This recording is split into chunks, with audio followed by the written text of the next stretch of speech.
Well, I wish I could say it's just a new normal. In other words, we just have to figure out how to cope with the conditions that now exist.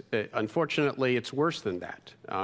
A new normal is if we act on this problem, if we bring down carbon emissions dramatically, and that means Australia working with all the other nations of the world to accomplish that, and this is one of the themes that's emerged tonight, the importance of cooperation, people working together and living sustainably on the land. We need to work together to live sustainably on this planet, and Australia plays a critical role in doing that. If we act, if we bring our carbon emissions down by a factor of 2 within the next 10 years, which we can do if all partners work together, then we can avoid the worst impacts of climate change. We're still going to have to deal with elevated risk, and we're going to have to use all the tools available to us when it comes to adaptation and when it comes to increased resiliency. We're going to need to draw on all those tools, but we can prevent it from getting worse. On the other hand, if we don't act now, look, Australia, this is a message to the rest of the world. Climate change has arrived. Dangerous climate change has arrived now. How bad are we willing to let it get? And yes. Can I just ask you, though, before we move on to address this question, because politically there is contest over this, which is the link between what we are seeing right now and climate change. What is your scientific view? My view is the view of the world scientific community, every scientific institution in the world that's weighed in on this matter. Climate change is real, it's human-caused, it's already leading to disastrous impacts here in Australia and around the rest of the world, and it will get much worse if we don't act.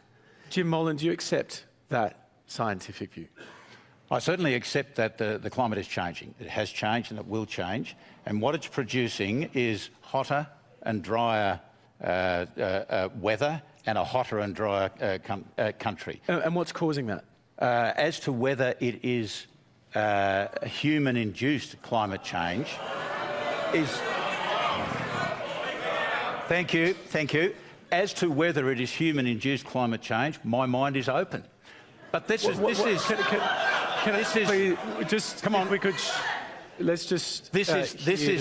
is not the key question.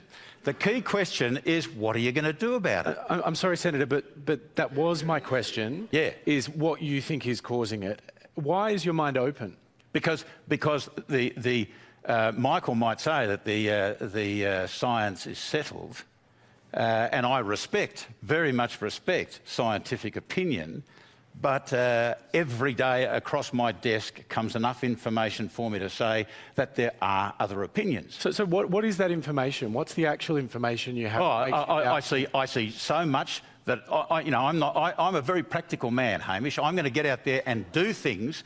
Which the one thing that hang on, wait till I answer. What's the actual? The one thing that I agree with Hamish. No, what's the information? The one thing that I agree with Michael is that.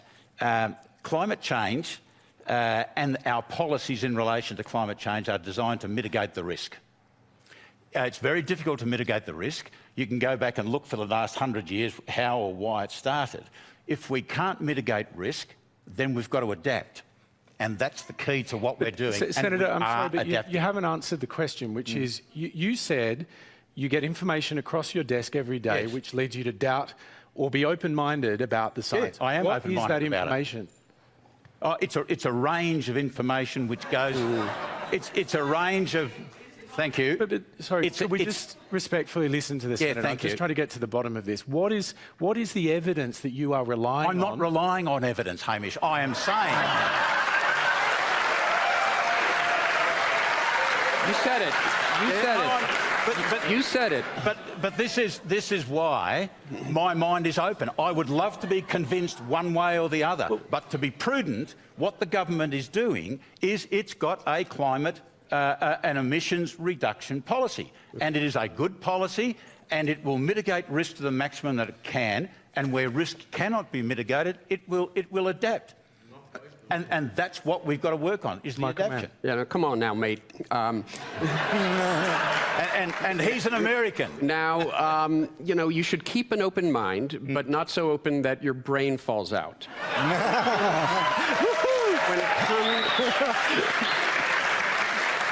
when it comes to this issue, when it comes to human-caused climate change, it's literally the consensus of the world's scientists that it's caused by human activity. Now, you sometimes hear the talking point from contrarians, from the Murdoch media, Michael Mann, maybe it's natural. Natural factors would be pushing us in the opposite direction right now. Let's try not to make this personal. Absolutely. Yep. And we're into name calling already, Michael. Well done. Well, no, I didn't call you names. Raise the point. Point about open-minded. That this is a democratically elected government. They went to the electorate with the policies that they have in place now, and they were voted for. And this government has been elected in multiple times. Clearly, there are a lot of Australians that are happy with the policy settings, that may agree, in fact, with Jim Molan's scepticism, open-mindedness about the science. Yeah. Are you saying to all of them that their brains have fallen out? No, what I'm saying is that, being open-minded is a great thing. Skepticism is an important thing in science, but it has to be skepticism on both sides. It can't be one-sided skepticism where you're literally rejecting the overwhelming evidence based on the flimsiest of ideas that you can't even define.